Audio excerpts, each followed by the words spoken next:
Welcome to Untold Black Legacies.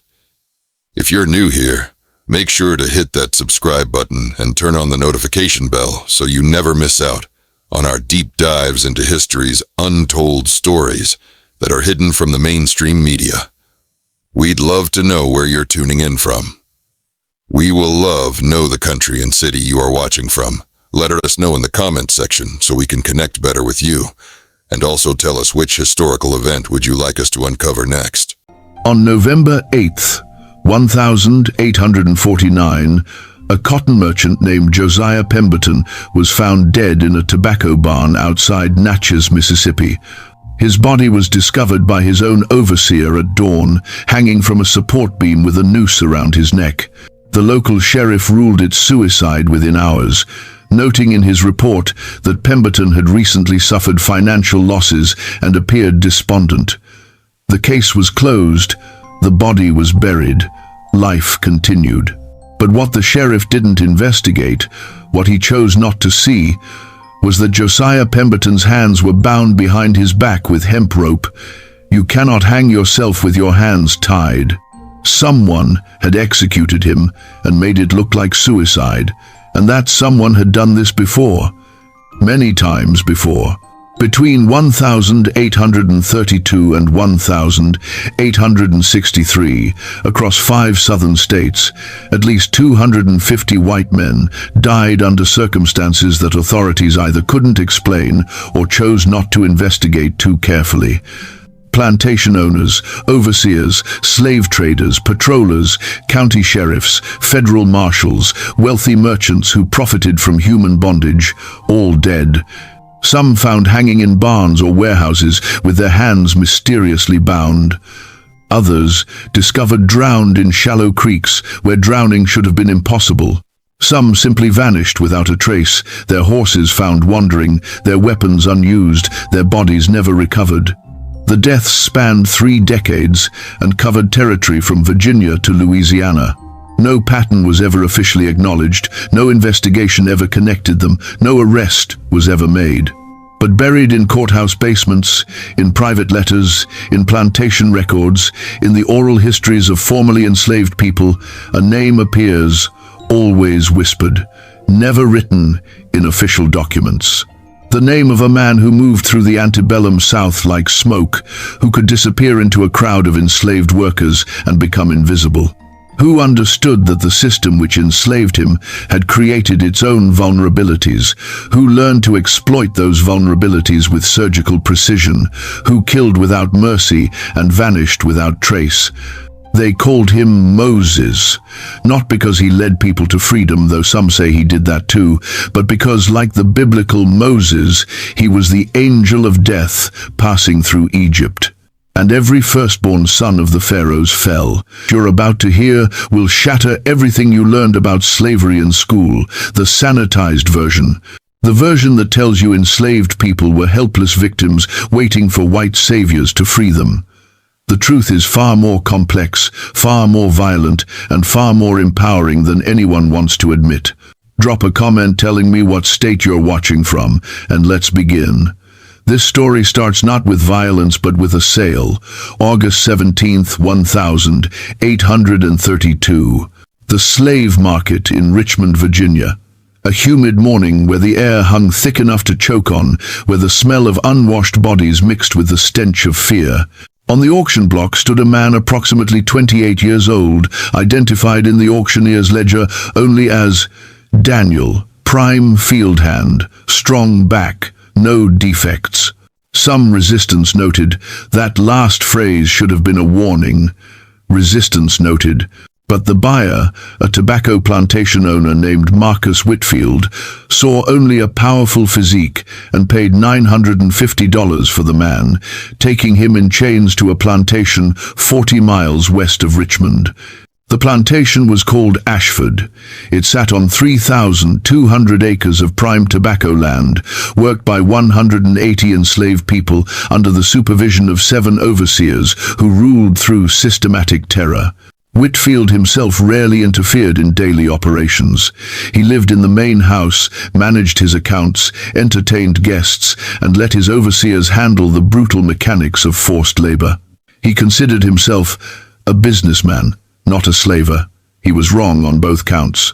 The man purchased as Daniel arrived at Ashford on August 20th, 1832, along with 4 others from the same Richmond auction. They were processed like livestock, stripped, examined for hidden injuries, assigned numbers, given rough clothing, and marched to the quarters. A collection of wooden shacks arranged behind the work buildings where enslaved families lived in conditions that would have shamed a livestock owner. Daniel was assigned to the first gang, the highest tier of field workers reserved for the strongest men. The work was brutal. Tobacco cultivation required constant attention, planting, weeding, pruning, topping the plants to force energy into the leaves, harvesting, hanging the leaves in curing barns, stripping, packing. The labor stretched from before sunrise to after sunset during growing season.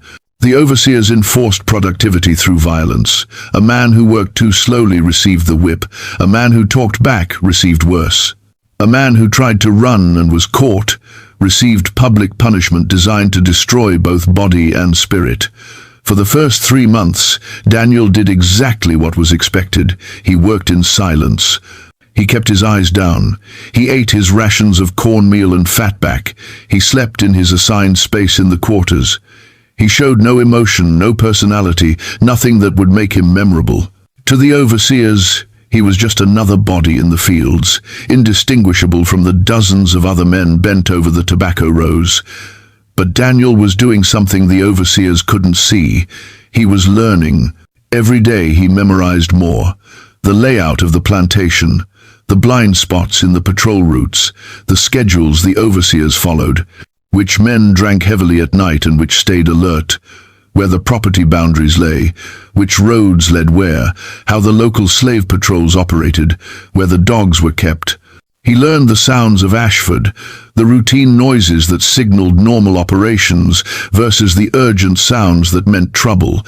He learned to move without making sound, to be present without being noticed, to fade into the background of plantation life while observing everything.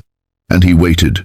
On November 23rd, 1832, exactly 3 months after Daniel's arrival, the first overseer died.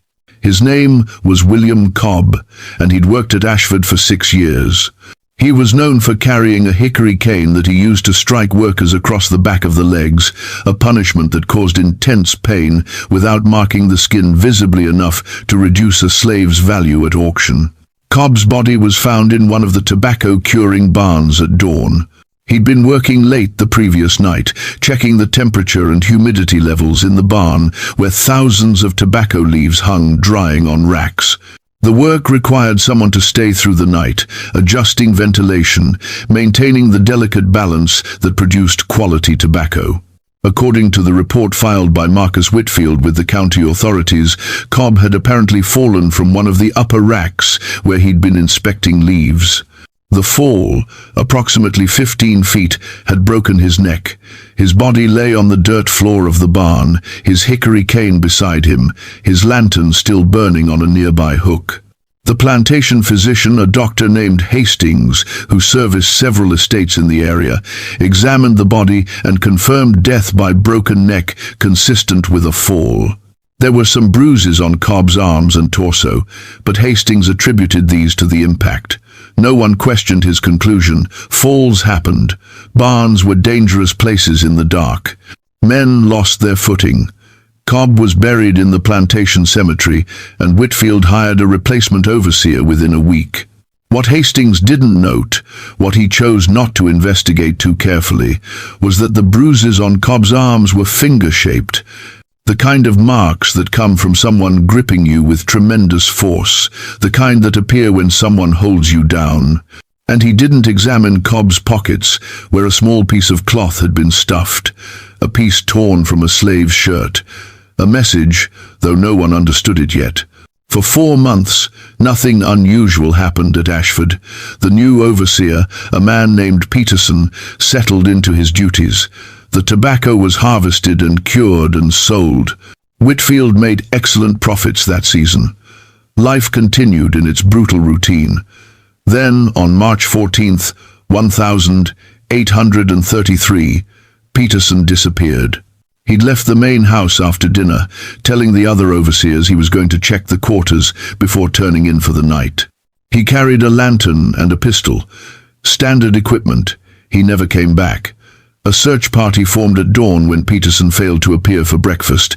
They combed the plantation systematically, the quarters, the fields, the woods, the tobacco barns, the roads.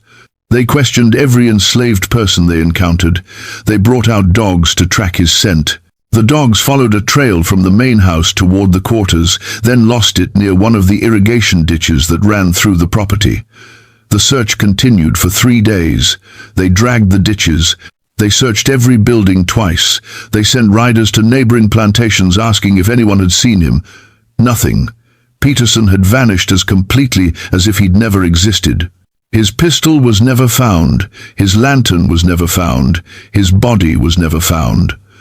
Whitfield reported the disappearance to the county sheriff, who conducted his own investigation and reached no conclusions. Some suggested Peterson had run up gambling debts and fled. Others thought he'd been drunk and fallen into one of the deeper ditches and drowned, his body carried away by water flow. A few whispered that one of the slaves had killed him, but without evidence, that theory led nowhere. The case went unsolved. Whitfield hired another replacement, a man named Dutch who'd worked on plantations in South Carolina and came with strong recommendations. But in the slave quarters, in the conversations that happened after dark in languages and codes the overseers couldn't understand, people were talking.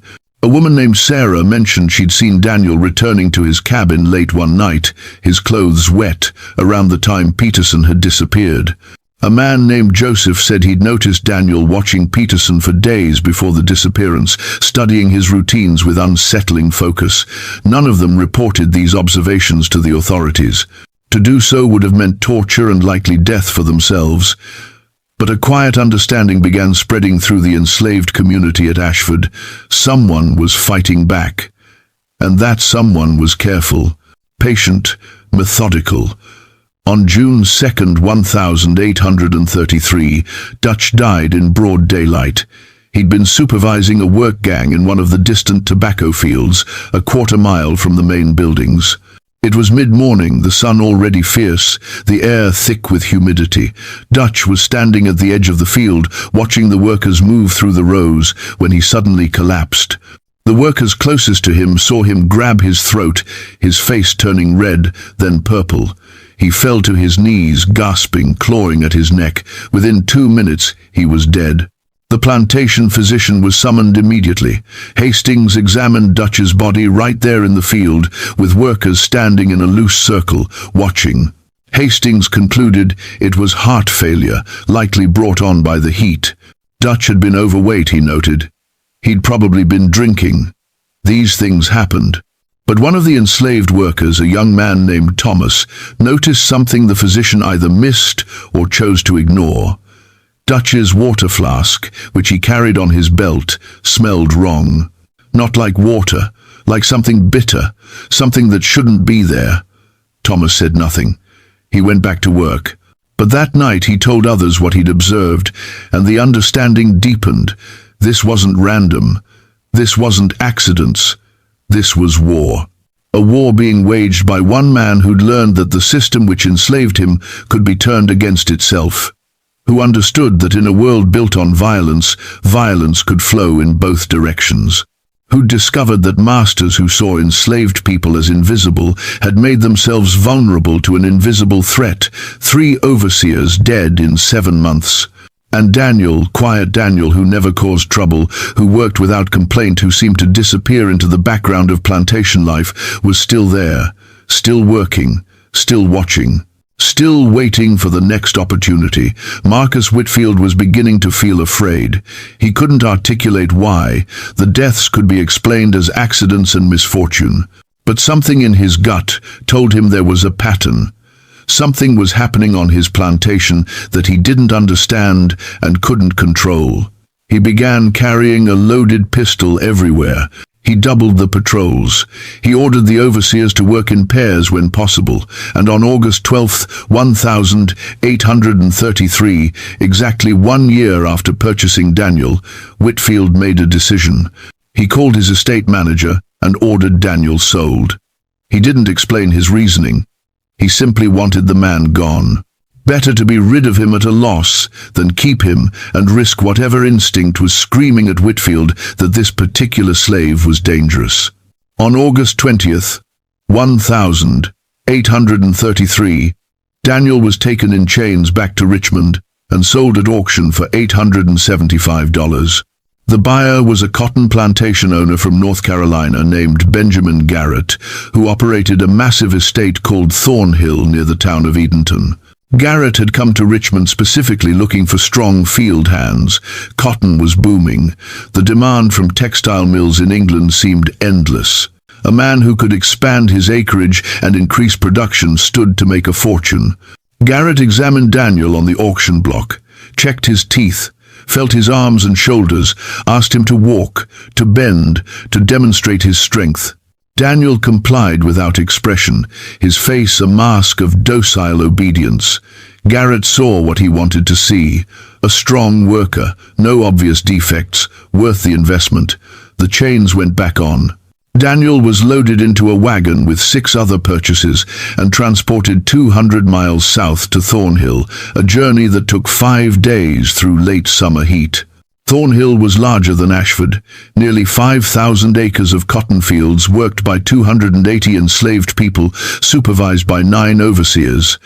The operation was more sophisticated, more profitable, and more brutal. Cotton cultivation required different skills than tobacco, but the same backbreaking labor: planting in spring, chopping weeds through summer, picking in fall, your hands bleeding from the sharp bowls, your back screaming from bending thousands of times per day, ginning and baling the harvest, then starting over. Daniel arrived on August 25th, 1833. He was assigned to the second gang of field workers. He received his clothing, his tools, his sleeping space in the quarters. And for 2 months, he did exactly what he'd done at Ashford. He worked in silence. He learned the layout. He memorized the routines. He identified the vulnerabilities in Thornhill's security. He studied the overseers, learning which ones were cruel, which were merely indifferent, which represented the greatest threat to the people suffering around him. And he chose his targets carefully.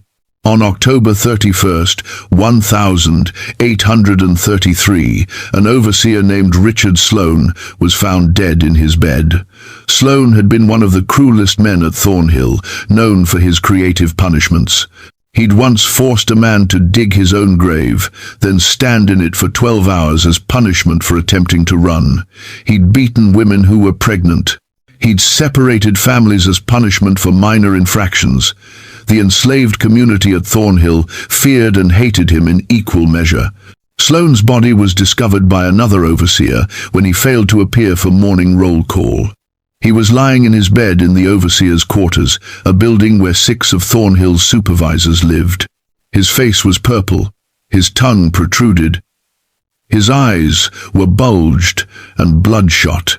The plantation physician, a different doctor named Morland, examined the body and ruled it death by natural causes, possibly a stroke or seizure during sleep. But Sloane's pillow showed signs of pressure, deep creases as if something had been pressed down hard over his face, and his door, which should have been locked from the inside, was unlocked. Someone had entered his room while he slept. Someone had suffocated him with his own pillow. Someone had then arranged the scene to look natural and left without being seen or heard by any of the other 5 overseers sleeping in the same building. 2 months later, on December 28, 1833, another overseer named Francis Drummond vanished. He'd been riding the property boundary on horseback, conducting his regular patrol.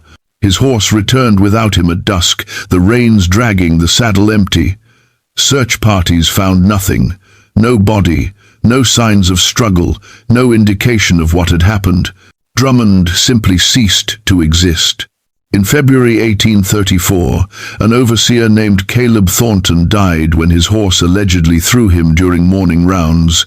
His neck broke in the fall. But experienced horsemen noted that Thornton's horse was gentle and well-trained. It didn't make sense for such an animal to suddenly buck violently enough to kill its rider. And there were marks on Thornton's saddle girth, cuts that looked deliberate, as if someone had partially severed the leather so it would fail under stress. 3 overseers dead or missing in 4 months.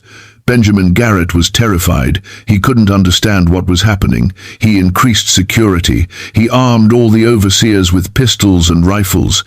He installed additional patrols. He questioned the enslaved workers brutally, looking for any hint of conspiracy or rebellion.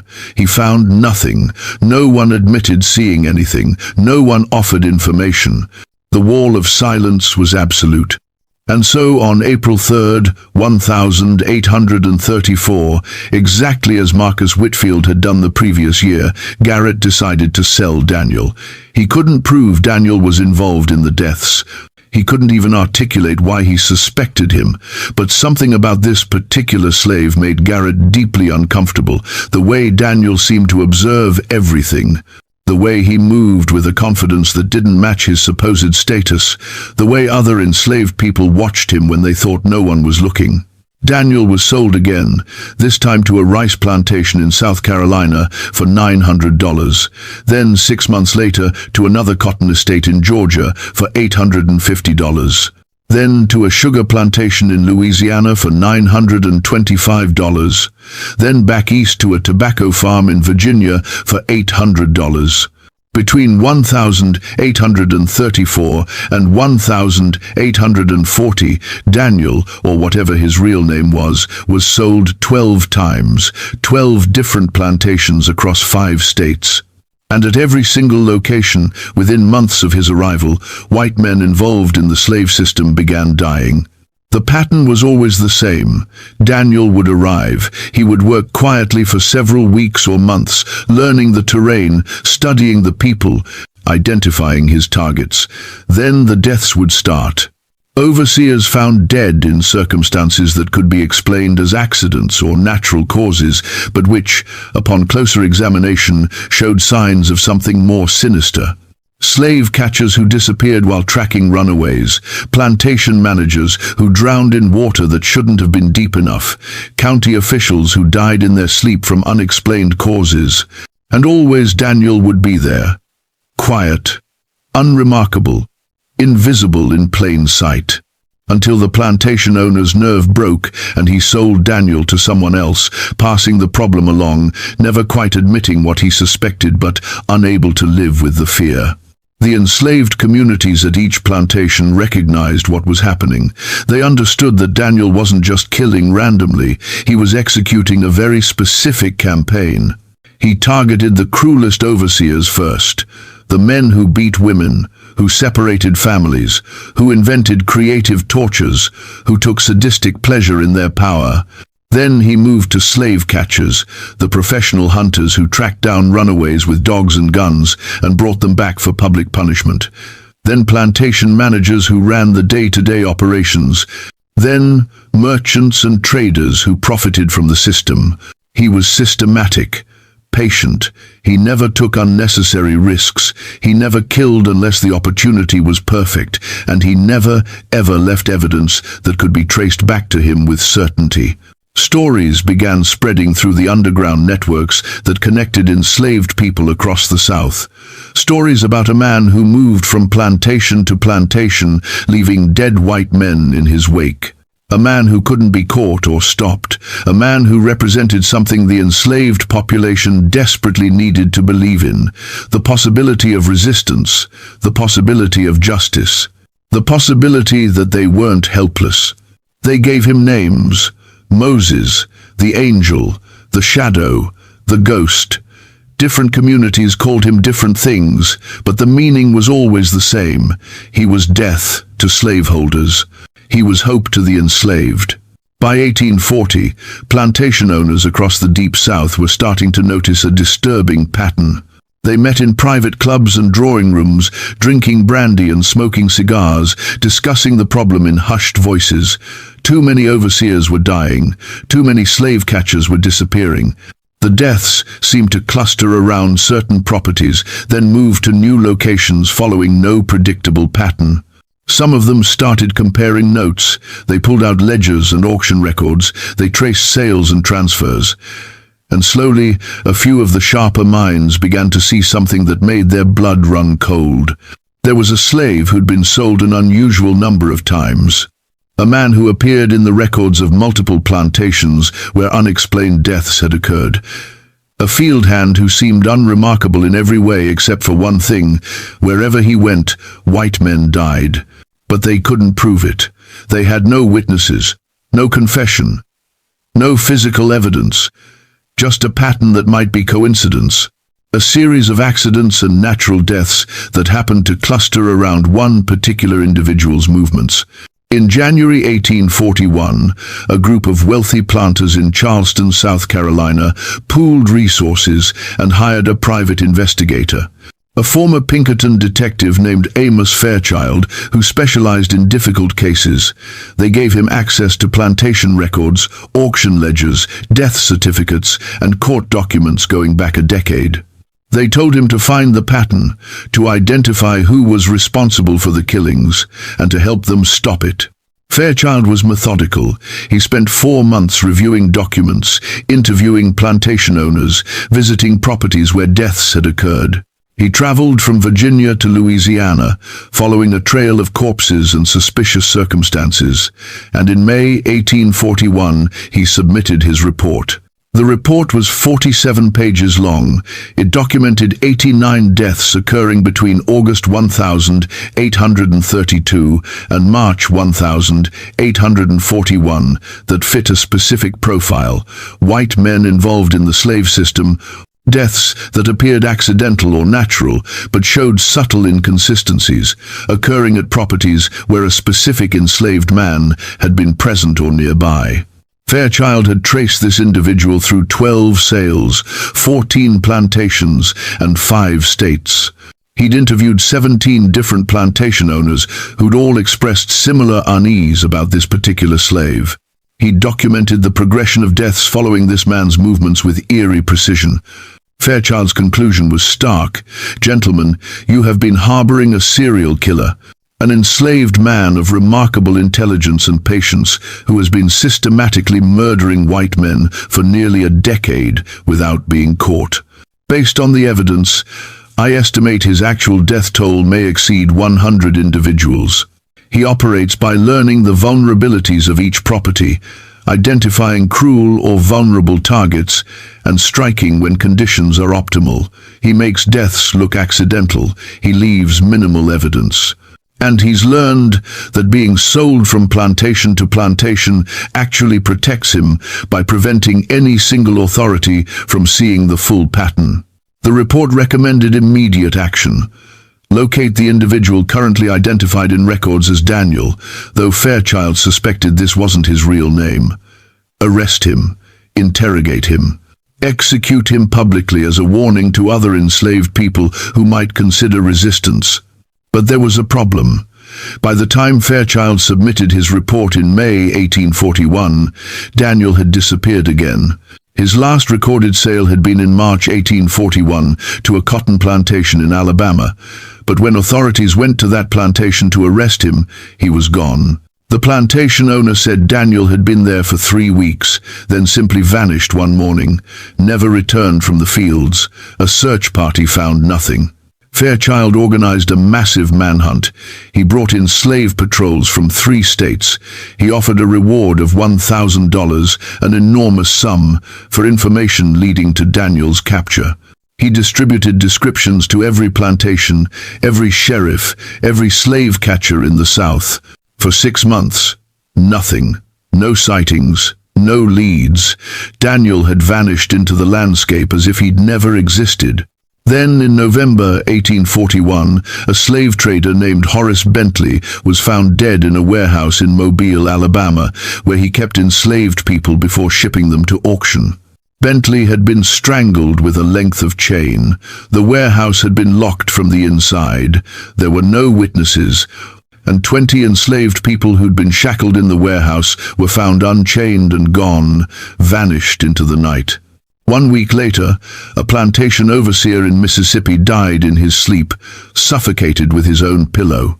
2 weeks after that, a slave catcher in Louisiana drowned in a bayou in water 18 inches deep. The killings had resumed, and the message was clear. The manhunt had failed. Daniel wasn't hiding. He was still hunting, still executing his private war, still moving through the South like a ghost that couldn't be captured or killed. Between 1842 and 1850, the situation became more complex and more terrifying for those who profited from slavery. Daniel, or whatever name he was using at any given time, seemed to have evolved his methods. He was no longer staying at plantations long enough to be sold through legitimate channels. Instead, he was moving through the South, using the very networks that enslaved people had created to survive. The Underground Railroad is famous for helping people escape north to freedom, but there were other networks, less discussed in history books, that served different purposes. Networks that passed information, that warned of slave catchers in an area, that identified which plantation owners were considering selling families apart, that tracked which overseers were particularly brutal. Daniel had plugged into these networks, and they protected him the way a body protects its immune system. He would appear at a plantation, having walked there or been smuggled in with legitimate purchases. He would work for a few weeks, invisible among the dozens or hundreds of other enslaved workers. He would identify targets, he would strike, and then he would vanish, moving along routes that no white person understood or could trace, sheltered by communities that saw him not as a murderer, but as an instrument of justice. The deaths during this period became more brazen. In March 1842, a notorious slave catcher named James Hargrove was found dead in his own home in Vicksburg, Mississippi. Someone had entered while he slept, slit his throat with surgical precision, and left without waking his wife sleeping beside him. The killer had left something on Hargrove's chest, a small wooden cross, the kind enslaved people carved, a signature, a message. In July 1843, a plantation owner named Silas Blackwood, known for his exceptional cruelty, was killed in broad daylight at a county fair in Georgia. Blackwood was walking through the crowded fairgrounds when he suddenly collapsed, a knife wound in his back, so precisely placed it had pierced his heart instantly. By the time people realized what had happened, the killer had disappeared into the crowd. Witnesses gave dozens of different descriptions. None were useful. It was as if the attacker had been invisible. In December 1844, an entire slave patrol, 4 armed men on horseback, disappeared while tracking a runaway in the swamps of Louisiana. Their horses were found 3 days later, wandering loose. Their bodies were never recovered. The swamps had swallowed them completely. Authorities were desperate. The manhunt that had failed in 1841 was renewed with greater resources. Amos Fairchild, the detective, was hired again. This time he brought a team of trained investigators. They established a network of informants. They offered increasingly large rewards for information. They tortured enslaved people suspected of helping the killer. They executed several people publicly as warnings to others who might be protecting him. None of it worked. The wall of silence held. Even under the most brutal interrogation, even facing death, not a single enslaved person gave up information that led to Daniel's capture. Some died without speaking. Others gave false information that sent investigators in wrong directions. The solidarity was absolute, and it spoke to something that terrified slave owners more than the deaths themselves. It meant their system had a fundamental vulnerability they couldn't fix. They'd built their world on the premise that enslaved people were property, inferior, broken, incapable of organized resistance. But Daniel's campaign proved otherwise. It proved that enslaved people could organize, could keep secrets, could wage war against their oppressors. And if one man could kill over 100 white men in a decade without being caught, what did that say about the security of the entire system? Plantation owners started sleeping with loaded weapons. Some built fortified bedrooms with locks and bars.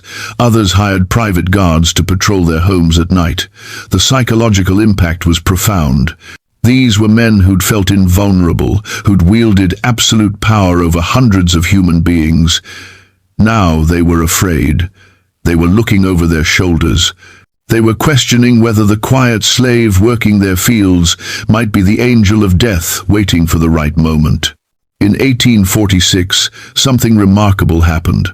A Presbyterian minister named Reverend Thomas Ashford, who owned a small plantation in South Carolina, published a letter in several southern newspapers. The letter was titled "A Confession and Warning." In it, Ashford admitted he'd been visited by someone he believed was the man they were hunting. A man who'd appeared at his plantation, worked for 2 weeks, then came to Ashford's study late one night. According to Ashford, this man had sat across from him, calm and articulate, and explained his mission. He wasn't killing randomly, the man had said. He was executing justice. Every man he killed had committed acts of extreme cruelty. Every death was earned, and he would continue until the system of slavery ended or he was killed, whichever came first. Ashford wrote that he'd asked the man why he was telling him this. Why reveal himself? The man had replied that Ashford was known to treat his enslaved workers relatively humanely, that he didn't beat them excessively, that he kept families together, that he allowed them religious instruction. "I'm not here to kill you," the man had supposedly said. "I'm here to deliver a message. Change this system or more will die. The choice is yours." Then the man had left, walking out into the night. Ashford had been so shaken he couldn't move for several minutes. By the time he'd gathered his courage to call for help, the visitor had vanished. Ashford ended his letter by stating he was freeing all his enslaved workers and selling his plantation. He couldn't continue participating in a system that produced such monsters on both sides. The letter caused a sensation. Some called Ashford insane. Others suggested he'd fabricated the story. But many plantation owners read it with a cold recognition. They understood that the fear Ashford described was real because they felt it themselves. The knowledge that someone might be watching them, judging them, planning their execution. Meanwhile, the death toll climbed. Fairchild's updated estimate in 1848 put the number at 187 confirmed deaths that fit the pattern, with dozens more possibles. The killings were spreading geographically too. Deaths matching the profile were now being reported from Texas to Maryland, from Tennessee to Florida. Either Daniel had expanded his territory or, more disturbing, he'd inspired copycats. Other enslaved people were adopting his methods, targeting the cruelest members of the slave system using similar tactics. The authorities couldn't tell which deaths were Daniel's work and which were the work of others, and that was terrifying because it meant the resistance was spreading beyond one individual. It was becoming a movement, a method, a form of warfare that the system had no effective defense against. In 1850, the United States Congress passed the Fugitive Slave Act, requiring northern states to cooperate in returning runaway slaves to their owners. The law was meant to strengthen the slave system, but it had an unintended consequence. It drove more northerners to support the Underground Railroad. It increased sympathy for enslaved people.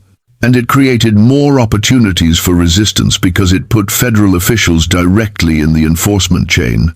Daniel, according to later accounts from formerly enslaved people, saw this as an opportunity. Between 1850 and 1853, several U.S. Marshals enforcing the Fugitive Slave Act died under suspicious circumstances. One was found dead in a Boston alley, his neck broken. Another disappeared while transporting captured runaways through Pennsylvania. A third died in his home in Ohio from what appeared to be poisoning. The federal government was now involved. This wasn't just plantation owners losing overseers.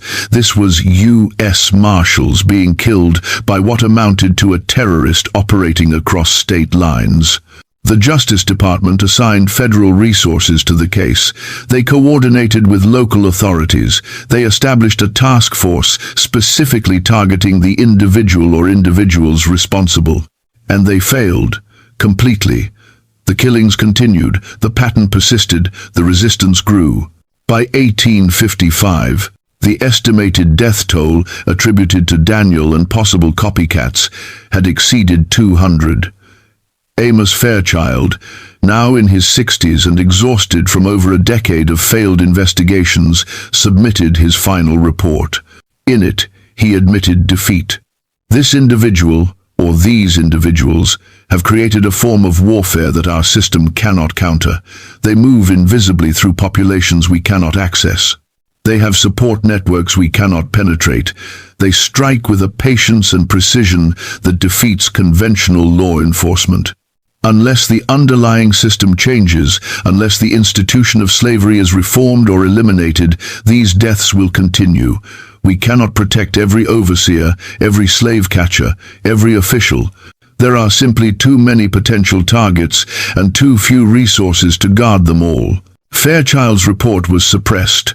Publishing it would have admitted that the slave system was fundamentally vulnerable, that white authorities couldn't protect white men from enslaved resistance. Such an admission would have caused panic and potentially inspired more resistance. But privately, many plantation owners read the report and understood its implications. Some began treating their enslaved workers less harshly, hoping that moderation might protect them. Others doubled down on brutality, believing that only through overwhelming force could they maintain control. Neither approach solved the problem. And then, in 1857, something unexpected happened. The killings stopped. Not gradually, but suddenly. For months, no deaths matching the profile were reported. The man they'd been hunting, the ghost who'd terrorized the South for a quarter century, seemed to have vanished. Some believed he'd died after 25 years of violence and constant movement. Perhaps his body had finally given out. Perhaps he'd been killed in some remote location where his body was never found. Perhaps he'd achieved whatever goal he'd set for himself and retired. Others believed he'd escaped north, either to freedom in Canada or to continue his work in a different form. Some whispered that he'd become a conductor on the Underground Railroad, using his skills to help others escape rather than to kill. But a few, particularly in the enslaved communities that had sheltered and protected him for decades, believed something different.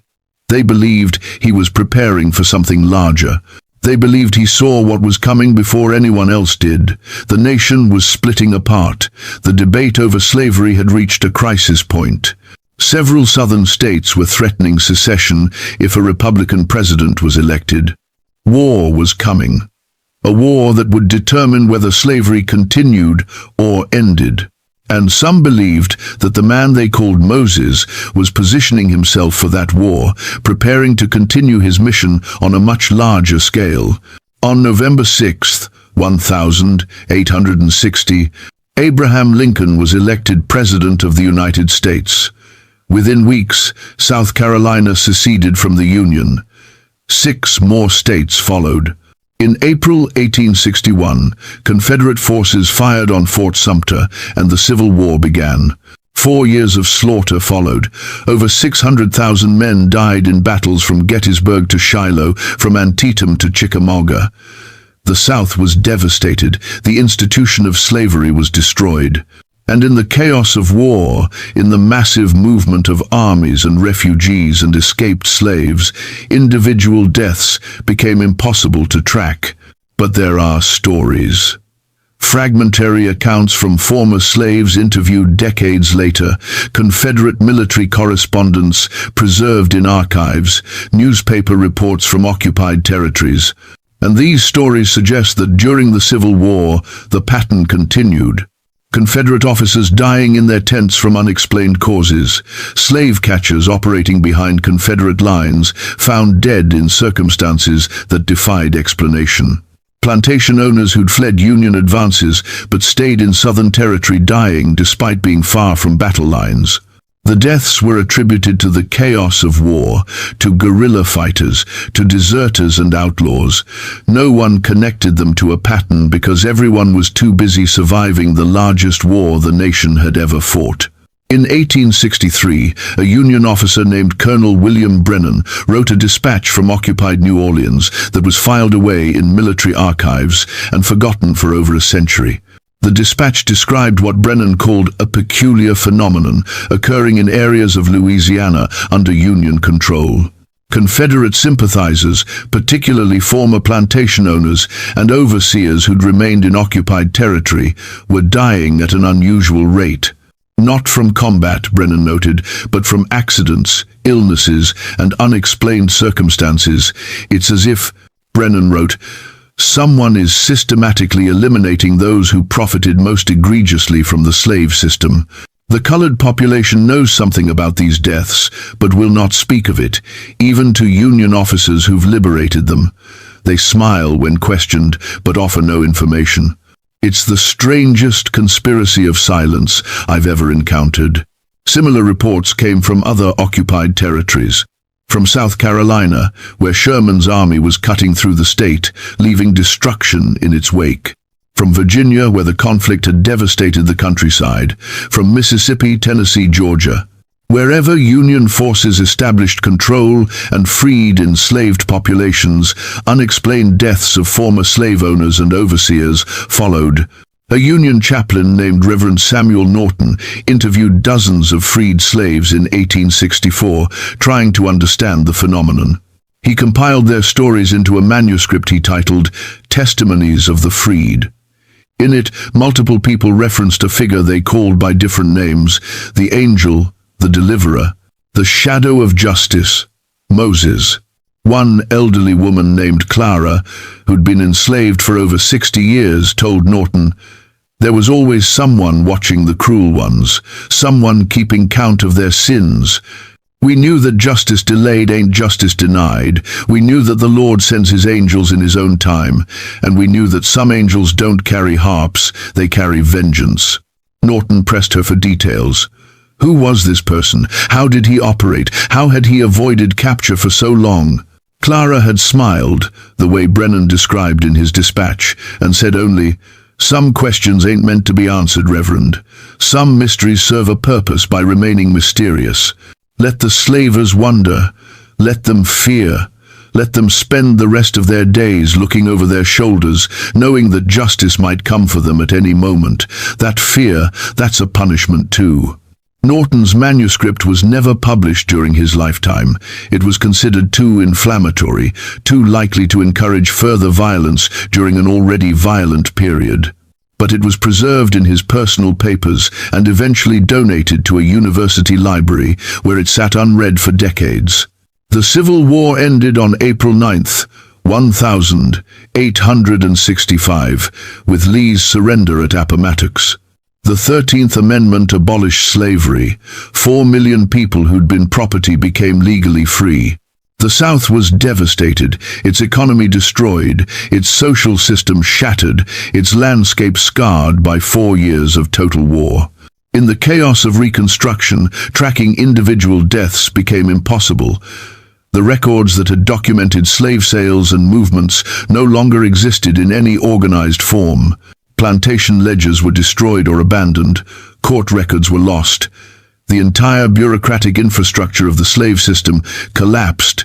And somewhere in that collapse, the man known as Daniel, as Moses, as the angel, disappeared from history.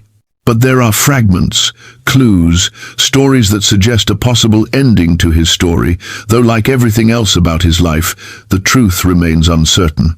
In the National Archives, there's a pension application from 1867, filed by a man identified only as Daniel Freeman, claiming service with the 54th Massachusetts Infantry Regiment, one of the first African-American units in the Union Army. The application is unusual because the man claimed to be significantly older than typical soldiers, listing his age as approximately 63. If true, that would place his birth around 1804, making him the right age to be the Daniel sold at Richmond in 1832. The application was denied because the man couldn't provide documentation of his service. Military records showed no soldier by that name in the 54th. But the rejection letter, preserved with the application, contains a curious note from the reviewing officer. Applicant demonstrates detailed knowledge of military campaigns in South Carolina and Georgia, 1,863 to 1,865. However, his description of activities during this period do not match standard infantry operations. He describes what sounds like reconnaissance and irregular operations behind enemy lines. No record exists of such authorization. Claim denied. Behind enemy lines, irregular operations, activities that don't match standard military records. It's possible, even likely, that during the Civil War, Daniel had continued doing what he'd always done, moving invisibly through the South, targeting those who'd benefited most from slavery, using the chaos of war as cover.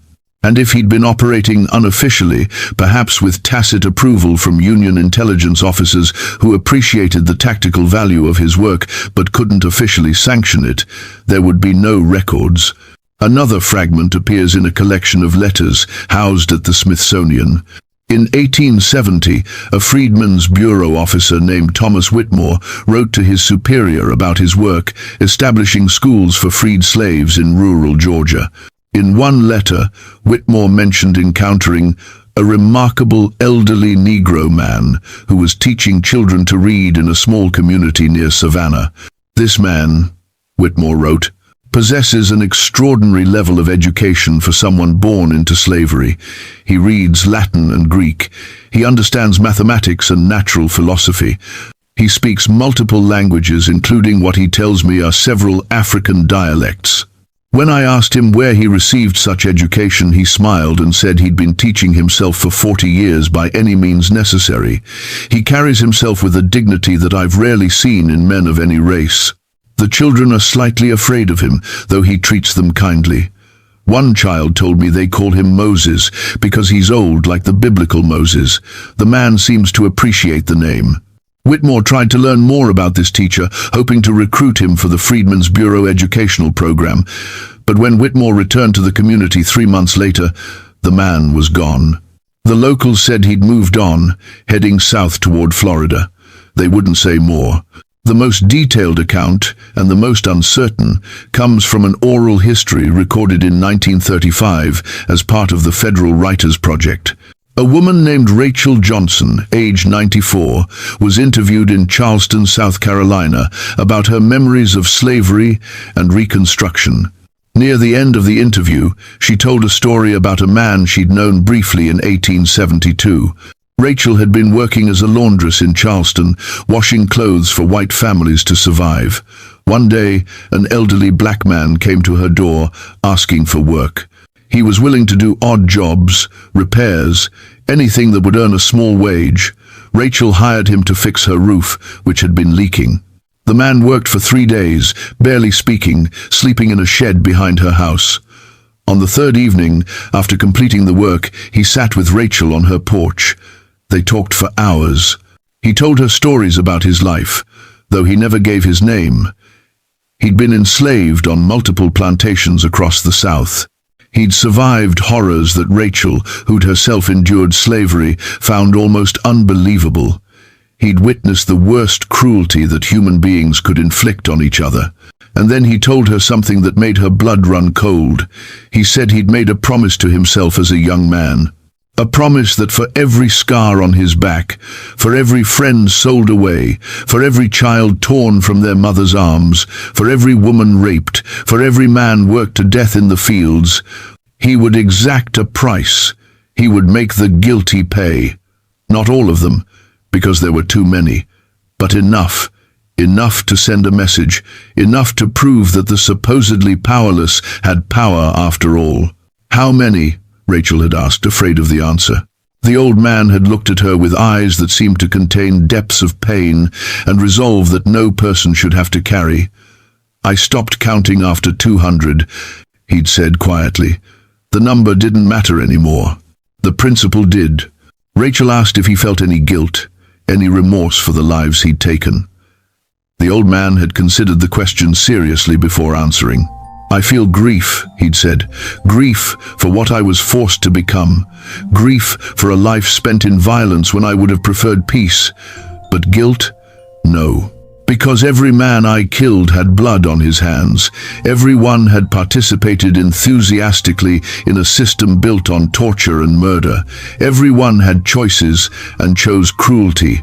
I simply ensured they faced consequences for those choices. In a just world, they would have faced legal consequences. But we didn't live in a just world, so I became the consequence they couldn't avoid." He'd left the next morning. Rachel never saw him again. She told the interviewer in 1935 that she'd thought about that conversation for over 60 years, wondering if the old man had been telling the truth or simply telling stories. But she believed he'd been truthful because of the weight in his voice, the sorrow in his eyes, the sense that he was carrying a burden no one else could understand. "If he was who I think he was," Rachel said at age 94, "then I hope he found some peace before he died. Because a man who carries that much violence, even righteous violence, that man's soul must be heavy beyond measure." The interview ends there. Rachel died 3 months later. The old man she described was never identified.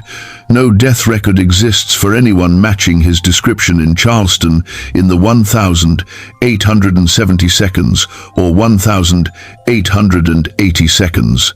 And that's where the trail ends. No definitive proof of what happened to the man who killed at least 200, possibly 250 or more white men over 3 decades without being caught. No grave marker, no death certificate, no final accounting.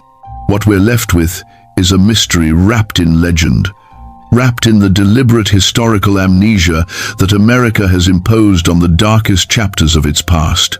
The story of Daniel, or Moses, or whatever his real name was, challenges the comfortable narrative we've constructed about slavery and resistance. We want our history to be simple.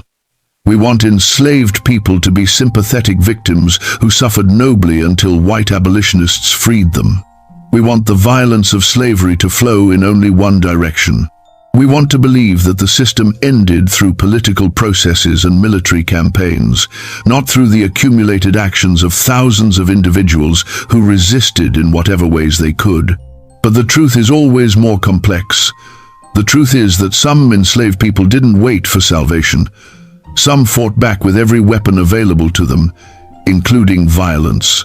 Some became what their oppressors forced them to become, killers, and some were extraordinarily effective at it. The documented evidence is undeniable. Between 1,832 and 1,865, over 200 white men involved in the slave system died under suspicious circumstances across the American South. Many of these deaths showed common characteristics. They occurred near plantations, involved victims who'd been particularly cruel, happened during times when a specific individual was present or nearby, and were ruled accidents or natural causes, despite inconsistencies in evidence. Investigators at the time recognized a pattern. They hired detectives. They offered rewards. They organized manhunts. They tortured suspected collaborators. And they failed completely to capture whoever was responsible. The enslaved communities of the South maintained absolute silence about these deaths, a conspiracy that involved thousands of people across decades. That silence speaks to how these communities viewed the killings. Not as crimes, but as justice. Not as terrorism, but as warfare. Not as murder, but as execution. And perhaps most importantly, the story reveals something that makes many people uncomfortable. The enslaved population wasn't helpless. They had agency. They had the ability to resist, to organize, to fight back. The fact that one person, or even several people, could wage a 30-year campaign of targeted killings proves that the slave system, despite its overwhelming violence, had vulnerabilities. This matters because it changes how we understand that period of history. It transforms enslaved people from passive victims into active agents of their own liberation. It acknowledges that the end of slavery came not just from political debates and military campaigns, but from the accumulated resistance of people who refused to accept their bondage.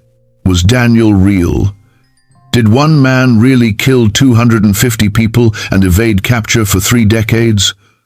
Or was he a composite, a legend created from the actions of many resistors whose individual stories were forgotten? Honestly, it doesn't matter.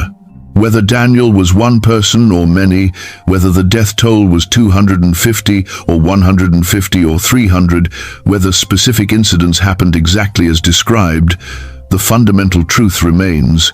Enslaved people resisted. Some of that resistance was violent, some of it was effective, and the people who benefited from slavery lived in fear because of it. That fear was justified, that resistance was real, and that history deserves to be told even when it's uncomfortable, even when it challenges our preferred narratives, even when it forces us to acknowledge that oppressed people sometimes become what they must to survive and to fight back. The story of Moses, the angel of death who moved through the antebellum South leaving dead slaveholders in his wake, is part of American history whether we want to acknowledge it or not. It's buried in archives. It's preserved in oral traditions. It's documented in fragmentary records that historians have largely chosen to ignore because it doesn't fit the comfortable story we want to tell about ourselves.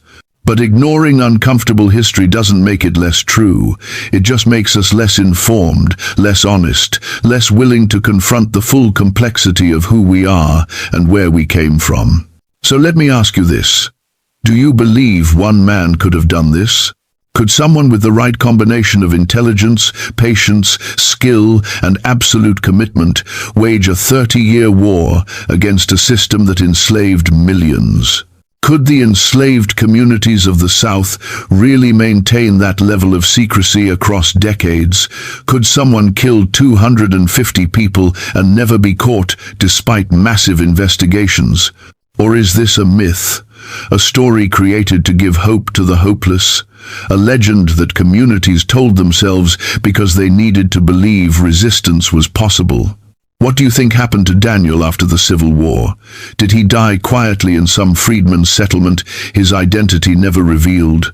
Did he continue his work during Reconstruction, targeting the former slaveholders who tried to reimpose their control? Or did he escape to some other life, perhaps teaching children to read, perhaps finally finding peace after decades of violence? Tell me in the comments what you believe, and if you think this story deserves to be heard, that this hidden history needs to be brought into the light, then share this video. Because there are dozens, maybe hundreds of stories like this, buried in archives and preserved in oral traditions. Stories of resistance that don't make it into textbooks. Stories that challenge our comfortable narratives. Stories that reveal the full, complex, violent, inspiring truth of how America really became America. Subscribe to The Sealed Room for more stories from the shadows of history. Hit that notification bell because next week I'm bringing you another mystery that historians tried to bury. Another story that will change how you see America's past. And remember, history is never as simple as they teach you in school. The truth is always more complex, more disturbing, and more powerful than the sanitized version. Sometimes the heroes were violent. Sometimes the victims fought back. Sometimes justice came from unexpected places. And sometimes the monsters we learn to fear were created by the even greater monsters who built systems of oppression so brutal they produced their own destroyers. That's the real story of the slave, who eliminated 250 white men and was never seen again. Not a story of a monster, but a story of what oppression creates when it pushes people beyond breaking. A story of resistance in its rawest, most uncompromising form. A story that America would rather forget, but which refuses to stay buried. See you in the next